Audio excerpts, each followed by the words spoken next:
Olá, seja muito bem-vinda, muito bem-vindo mais uma vez aqui no nosso canal da Grafologia Método Radaic. Aqui é o lugar onde você entende as pessoas, a você mesmo, através dos gestos ao escrever. Eu sou a Letícia Radaic, expert na escrita, e já trabalho com essa disciplina há muitos anos. E eu estou aqui com o objetivo de difundir a grafologia para o Brasil. Então, se você quiser me ajudar nessa direção, compartilha, mostra para as pessoas como que a escrita pode revelar quem uma pessoa é. E talvez você que está me assistindo aí pensando, Letícia, mas quem que escreve? Todo mundo sabe escrever. Em algum momento as pessoas escrevem. E é nessa hora que a gente consegue entender melhor, sem que a pessoa tenha que dizer uma única sequer palavra. Eu sei que esse é um assunto super controverso e que traz muitos questionamentos. Eu recebo o Instagram, eu tenho o Instagram, @Letícia Radai, que me segue lá depois. E também mensagens aqui no YouTube de gente dizendo sobre, Letícia, mas a grafologia não é uma ciência, ou não é confiável, enfim. E eu tô aqui hoje para responder essa pergunta. A grafologia é uma ciência confiável? Eu vou te falar 8 revelações, e aí fica a seu critério para você refletir se realmente vale a pena você entrar para esse universo ou simplesmente ficar aí achando que não serve para nada. Vem comigo que, para começar esse nosso bate-papo, eu vou te contar uma história. Era uma vez um pequeno vilarejo, um lugar onde as palavras eram tratadas de uma maneira sem importância. As pessoas achavam que tanto faz aquilo que elas falavam, como falavam, enfim, elas não davam nenhum valor a isso. Até que uma figura muito diferente chegou na cidade, causando um grande vucu-vucu, um fala-fala.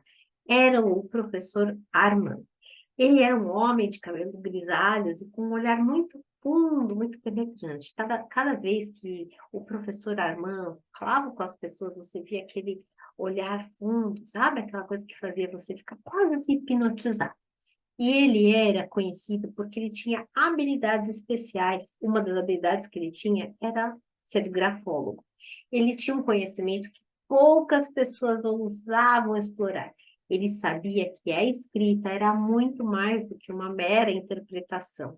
Ele sabia que sim, a escrita era uma ciência que podia ser confiável. Mas as pessoas simplesmente não acreditavam nele. Independente disso, ele seguiu o seu caminho. E aconteceu que o professor Armand, ele não era apenas um estudioso das letras, ele era um professor e um defensor apaixonado das pessoas, do comportamento humano. E ele defendia que os traços da escrita podiam revelar segredos ocultos profundos da alma das pessoas. Ele tinha um pequeno laboratório onde ele ficava horas. Esse laboratório estava repleto de cadernos pequenininhos. Cada um desses cadernos tinha uma narrativa da escrita de cada uma daquelas pessoas que ele já tinha notificado, olhado vezes após vezes os seus traços, o quão delicados eram, o quão grandes eram as suas inclinações, a força que aquela pessoa fazia para escrever. O professor Armand, ele acreditava que ali, naqueles itens, existiam respostas, questões que muitas vezes as pessoas não conseguiam nem sequer compreender, e que escapavam à compreensão humana das pessoas mais generalistas e que precisavam de provas e provas. Mas ele seguiu em frente, até que um dia a notícia de que ele tinha uma habilidade diferente chegou aos ouvidos do rei. O rei, ele era um monarca curioso e ávido por conhecimento. Ele gostava de entender mais sobre as ciências que podiam trazer conhecimento que ninguém tinha chegado perto ainda. E aí o rei, intrigado pela promessa de desvendar os mistérios da mente da corte, o que ele podia saber sobre aquela corte que estava envolvida o tempo todo, ele convocou o professor Armand para fazer uma audiência real. O professor, aquele jeito dele, sereno e confiante, explicou que as nuances da escrita estavam destacando como que a pessoa pensava, sentia, percebia o mundo ao seu redor. E ele também mostrou a origem do seu método, que estava baseado na mente humana. Para aproveitar a sua teoria, o professor Armand convidou membros da corte naquele mesmo momento para fornecer algumas amostras de escrita e mostrar o que é que ele estava querendo explicar. E aí, sabe o que ele fez? Ele analisou meticulosamente cada traço, considerando o tamanho das letras, a inclinação, a pressão e outros elementos. Surpreendentemente, para todos ali na reunião, as interpretações que ele fazia revelavam detalhes íntimos sobre o que aquelas pessoas pensavam, sentiam, como reagiam, mesmo sem ele nunca ter visto essas pessoas. E, inclusive, até antecipavam que tipo de alianças políticas essas pessoas podiam fazer. A fama, então, do professor Armand ficou muito forte e se espalhou por todo o reino, como um tinta em água fresca. O escritório dele ficou ainda mais cheio de trabalho e se tornou um centro de estudo da escrita. E aí, outras cortes reais de outros países começaram a buscar os seus serviços para decifrar tramas e intrigas. As análises do professor Armand eram tão precisas que muitos começaram a questionar se a grafologia realmente era uma ciência confiável ou se era alguma coisa de adivinhação. Mas mesmo assim, os críticos eles persistiam. Eles argumentavam que a escrita, aquela grafologia, parecia ser algo muito subjetivo e que não tinha tanta validade. Mas o professor Armand defendia seu conhecimento com base nos estudos da mente humana. E aí ele mostrou os padrões consistentes e no aprimoramento das suas técnicas, no quanto ele estava aprendendo e agregando aos estudos. O professor Armand, ele via a grafologia como uma ponte entre a mente e o papel. E tinha uma linguagem muito universal e que dava realmente para você, mesmo sem um leigo, entender realmente que aquela pessoa funcionava daquele jeito por causa da escrita dela.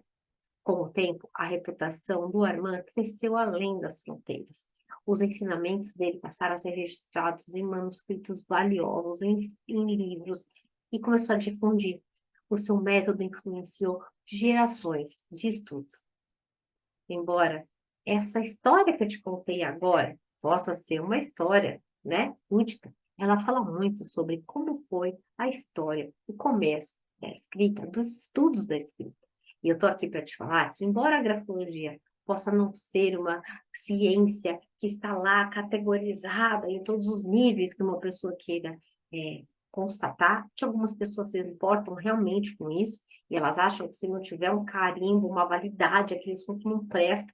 Eu quero dizer para você que a ciência, ela tem que ser olhada e debatida.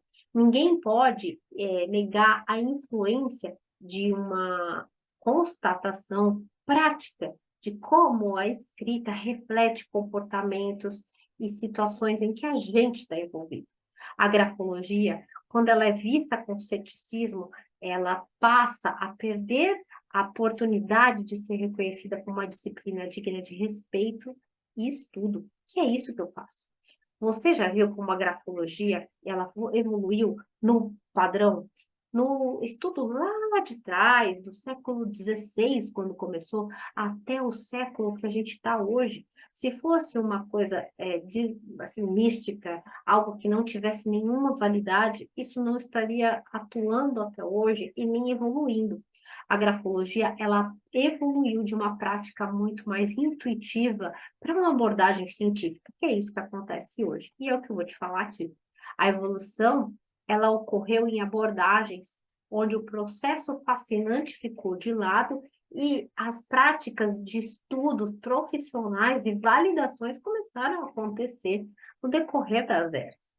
As origens, de fato, né, elas foram intuitivas. E esse é o primeiro ponto, essa primeira revelação que eu tenho que falar aqui para você saber. A origem intuitiva. A grafologia, ela tem raízes históricas que remontam aí do século XVI, há muito tempo atrás, quando os observadores intuitivos, eles anotavam que tinham padrões na escrita de caligrafias de pessoas que vinham confessar ali na igreja com os padres, e aí eles usavam aqueles traços como aspectos da personalidade e davam conselhos. Mas esses foram os primeiros passos, a coisa não parou por aí. Os praticantes da grafologia, as pessoas que gostavam do estudo da escrita, começaram a avançar. E aí a gente caminha no desenvolvimento dos séculos, né? No século XVIII, por exemplo, a grafologia começou a se estruturar de uma maneira mais formal.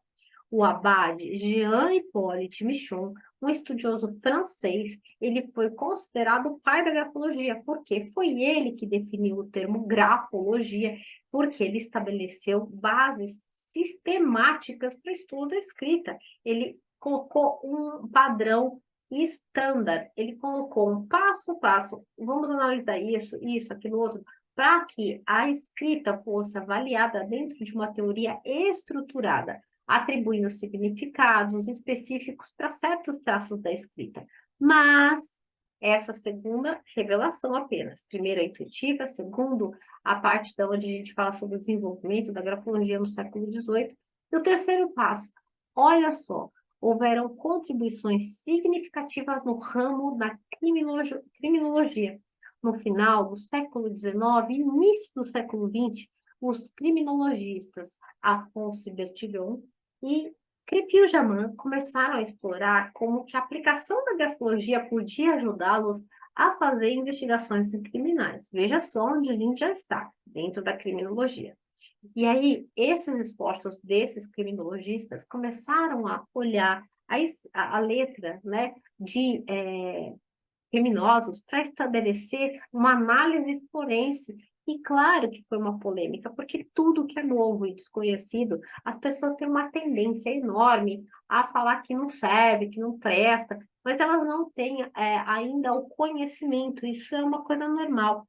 Com o tempo, Crépy-Jamin e Bertillon, eles foram os pioneiros e eles abriram caminho para a consideração da grafologia como uma ferramenta de investigação adicional. E aí, quais foram as contribuições reais de Bertillon? Bertillon, por exemplo, ele tratou do caso Rocher. Em 1898, ele estava envolvido num caso de um assassino em série. E aí, para que ele tivesse mais técnicas forenses, ele examinou as cartas que eram deixadas por Rocher e acreditava que essa análise da escrita ajudaria ele a ter insights sobre a personalidade do criminoso. Lepio-Jamin, em 1889, olha só. Ele participou da investigação de um caso lá na França, muito famoso, chamado Assassinato Goffet. Ele analisou as cartas e documentos relacionados a esse crime, utilizando a grafologia para identificar as características distintivas na escrita do criminoso. O Crépy-Jamin, ele argumentava que a análise da escrita podia ser uma ferramenta muito útil na identificação dos suspeitos, e ele estava participando dessas investigações. Além dessa, ele também trabalhou em 1919 no caso Landru, que o Crépy-Jamin ele estava envolvido nessa investigação que se chamava Investigação do caso da Barba Azul. O Landru, ele era um assassino em série que seduzia mulheres através de anúncios pessoais. Crépy-Jamin, o criminologista e grafólogo, analisou esses documentos relacionados a esse caso, que incluíam cartas de Landru, evidências de pistas grafológicas, e na resolução do caso do Barba Azul, ele foi considerado muito sim, e claro, não só com escrita, mas obviamente a escrita não determina completamente, tem outras disciplinas que agregam valor às investigações, e o Landru foi condenado realmente com base em todas essas evidências. A quarta revelação é que existem tendências no mundo em geral a chamar a grafologia como pseudocientífica. Durante muito tempo, a grafologia esteve associada com abordagens de adivinhação. Muitos praticantes promoviam teorias infundadas e interpretações muito generalizadas, o que contribuiu muito para o ceticismo em relação à disciplina da grafologia. Então, quando a gente fala sobre a escrita, é importante você entender que nós não somos um traço. A gente não está falando que um pingo de letra e um corte de letra T vai definir um perfil, mas sim que esses movimentos e gestos do escrever vão falar muito mais sobre as pessoas. E, infelizmente, a gente sabe muito bem que as pessoas gostam muito mais de ideias mágicas. E aí, quem usa de ferramentas de cunho adivinhatório, né? Elas utilizam a escrita como para falar assim, nossa, a sua letra está me dizendo isso, então sai desse canal, né? Dessa inversão de valores. A grafologia, ele tem um estudo disciplinado, ela tem ferramentas, ela tem um padrão, ela tem uma metodologia para que a gente possa realmente fazer as avaliações. Nosso quinto ponto aqui da revelação de como a grafologia ela pode ser uma ferramenta confiável é que na abordagem científica do século XX, nós grafólogos, começamos a buscar abordagens realmente mais científicas para mostrar para a comunidade que a escrita é um estudo sistematizado, com estatísticas, com traços de escrita, características de personalidades. E aí sim, a gente, através dessas abordagens, já do século XX, a gente conseguiu começar a comprovar isso, através do sexto ponto, que é pesquisas e estudos empíricos. A grafologia moderna buscou se ancorar cada vez mais em pesquisas empíricas.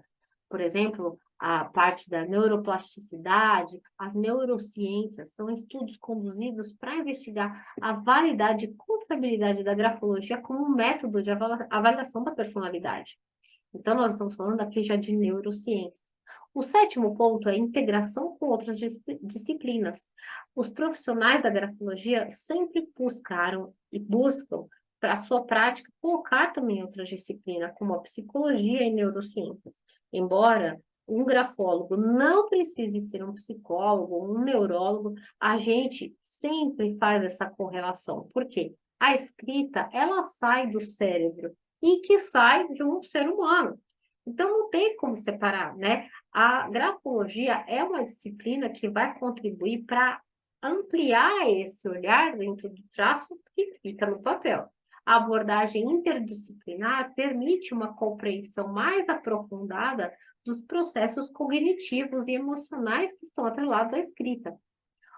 A oitava e última revelação é que no uso, por exemplo, da área organizacional das empresas, a grafologia encontrou uma aplicação muito forte, e especialmente nos processos de seleção de pessoas, de gestão de conflitos, de você conseguir identificar dentro de uma organização qual colaborador vai estar mais adequado a uma atividade mediante ao temperamento dele, ao comportamento, ao caráter, e utilizando cada vez mais a grafologia como uma disciplina autônoma, no lugar de respeito e reconhecimento que ela merece. Então, voltando aqui à nossa pergunta inicial, é a grafologia uma disciplina realmente confiável? Bom, eu falei para você aqui 8 revelações que fica aí ao teu critério. A questão é, se você tem uma disciplina que ela tem evidências práticas no uso e que trazem revelações contundentes, o que vale um cartão, o que vale um carimbo? O mais importante é ir além disso. Claro que uma validação científica é legal, mas, entretanto, os resultados têm que ser notáveis. E ninguém está aqui defendendo o uso da grafologia de uma maneira sozinha ou adivinhatória, mas sim de saber a origem e de onde você tem tirado. Esse vem sido o meu trabalho aí há muitos anos. No meu instituto, onde eu ensino os alunos, é exatamente isso que eu explico para eles. Nós não somos um traço, não é um corte do T, mas sim a gente entender esse perfil. A escrita é simbólica. Então, ali, né, esses símbolos que podem desde auxiliar um caso a ser resolvido, a identificar um autor de uma assinatura, estão sim os traços de personalidade de uma pessoa. Bom, fica aqui o meu recado, espero que você tenha gostado desse vídeo. Caso você tenha uma dúvida ou queira mais informações sobre o assunto, me escreve aqui nos comentários, tá bom? Vai ser um prazer te responder. E a gente vai se falando. Até o nosso próximo vídeo.